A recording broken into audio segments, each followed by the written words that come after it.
আসসালামু আলাইকুম। আমি ডক্টর কাউসার। আপনি কিভাবে বুঝবেন যে আপনার শিশু দেরিতে কথা বলছে বা আমরা যেটাকে বলি স্পিচ ডিলে?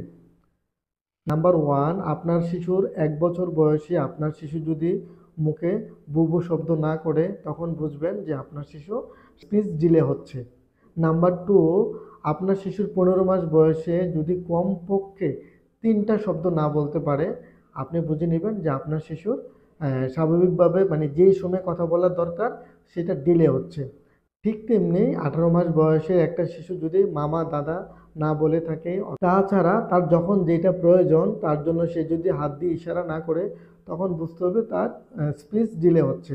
ঠিক তেমনি ২ বছর বয়সে তার শরীরের বিভিন্ন অংশ যেমন চোখ, কান, নাক কমপক্ষে ৩ টা, তারপরে সে যদি ২ বছর বয়সে ২৫ টা শব্দ না বলতে পারে, তখন বুঝতে হবে তার স্পিচ ডিলে হচ্ছে।